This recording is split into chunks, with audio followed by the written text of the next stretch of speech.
और यहाँ की सबसे पहली लीला है, जब भगवान ने अवतार लिया और गाय चराने के लिए आए तो सबसे पहले दिन यहीं आए थे भांडीर वन में। जब भगवान गाय चराने के लिए आते थे तो मारने के लिए नए नए राक्षस भेजता था। कंस ने एक राक्षस भेजा था, बक्सासुर, जो कंस का चचेरा भाई था।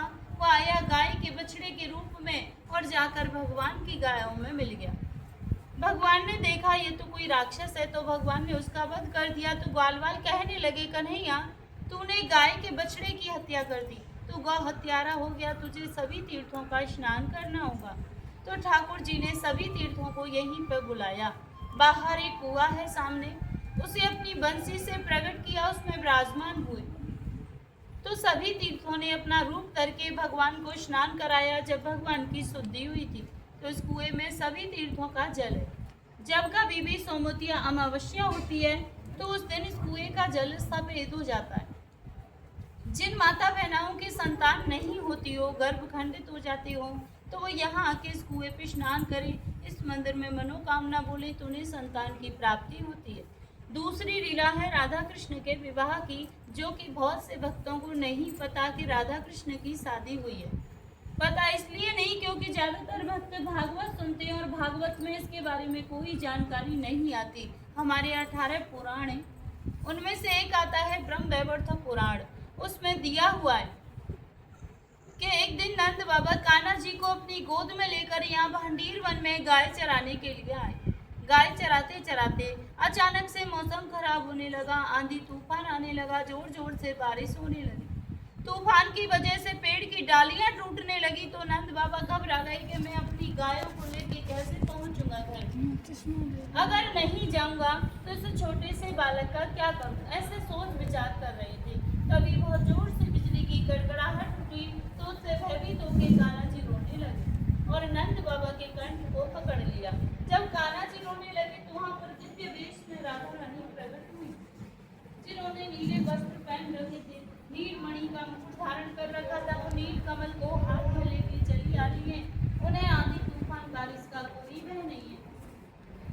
जब नंद बाबा की उन पर नजर पड़ी तो उन्होंने देखा कि उनके चेहरे पर करुण सूर्यों के समान तेज था, जिसे नंद बाबा सहन नहीं कर पाए और वहीं पर मूर्छित होकर गिर गए।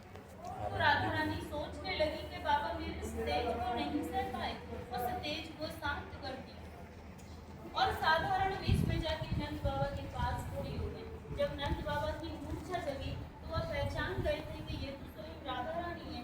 तो उन्होंने उनकी स्तुति करी। तो राधा रानी कहने लगी, बाबा जिस रूप के दर्शन मैंने आपको दिए थे, इस रूप के दर्शन मैं किसी को नहीं दे। आपकी भक्ति से प्रसन्न होकर मैंने आपको यह वरदान दिया है और यह बात गोपनीय ही रहनी चाहिए। तो नंद बाबा कहने लगे कि मुझे तो पहले ही मेरे गुरु गर्ग मुनि ने आप दोनों के बारे में बता दिया था। जब लाला का नामकरण हुआ था तो उस दिन 27 नाम रखे गए थे कान्हा जी के, उसमें से 17 नाम राधा के ऊपर थे, जैसे राधिका वल्लभ, राधा दामोदर, राधा श्याम सुंदर। तो नंद बाबा कहने लगे, गुरुदेव ये राधा कौन है जो तुम बार बार मेरे लाला के आगे राधा शब्द जोड़ते हो? तो उन्होंने बताया कि ये वृषभान की बेटी है, आदि शक्ति है, इसका नाम राधा है। तेरे लाला का विवाह तो राधा के साथ में होगा, उसमें न तू होगा न वृषभान होगा, ये तो केवल देवताओं के मध्य में होगा और भांडीर वन में होगा। तो नंद बाबा कहने लगे कि मुझे यह सब पहले ही मेरे गुरु गर्ग मुनि ने बता दिया था और मुझे यह भी पता है कि तुम यहाँ किस उद्देश्य से आई हो, क्योंकि आज वो दिन आ गया है और आपकी धरोहर मेरे पास है। कान्हा जी को उनकी गोद में देते हैं और बोले, आप अपनी धरोहर को पकड़ो और अपना मनोरथ सिद्ध करने के बाद मेरे लाला को कुशल पूर्वक यशोदा मैया को लौटा देना। तो राधा रानी कान्हा जी को अपनी गोद में लेती हैं। गोद में लेके जब इस स्थान पर प्रवेश करती हैं तो यहाँ आते ही कान्हा जी अपनी माया से किशोर अवस्था में हो जाते हैं। फिर उनकी माया से यहाँ पे एक सहस्त्रों खम्भों का मंडप प्रकट हुआ। सहस्त्रों माने हजारों खम्भों का। उसमें सभी खंभे सोने के थे जो रतन मोतियों से सुशोभित हो रहे थे। बीच में एक सिंहासन था, वह भी सोने का था, जिसमें चढ़ने के लिए 7 सीढ़ियां थी। तो राधा कृष्ण दोनों से सिंहासन पर विराजमान हुए। तभी ब्रह्मलोक से ब्रह्मा जी आते और अपने कमंडल में से जल लेकर राधा रानी के श्री चरण कमलों को धोते हैं और उनसे उनके चरणों की भक्ति का वरदान प्राप्त करते हैं।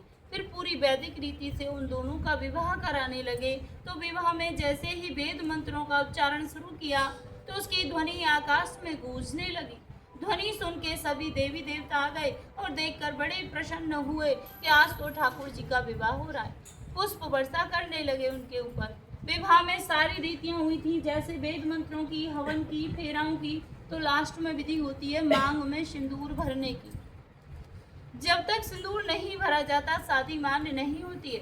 तो आप यहाँ सभी ध्यान से दर्शन करो। यहाँ पे ठाकुर जी राधा रानी की मांग में सिंदूर भरते हुए, हाथ देखो ठाकुर जी का राधा रानी के सिर के ऊपर है और ऐसे चुटकी बनी हुई है हाथ में इस तरीके से। ये पूरे विश्व का एक ही मंदिर है जो भगवान के ऐसे अद्भुत शादी के दर्शन यहाँ भांडीर वन में होते हैं। नहीं तो जहाँ भी दर्शन करोगे बंसी बजाते हुए करोगे। यहाँ पे ठाकुर जी के हाथ में बंसी नहीं है, सिंदूर है मांग भरते हुए। सिंदूर भरने के बाद में जैसे ही विवाह संपन्न हो गया तो जो ब्रह्मा जी थे वो अपने ब्रह्मलोक को चले गए, जो देवी देवता थे वो अपने देवलोक को चले गए।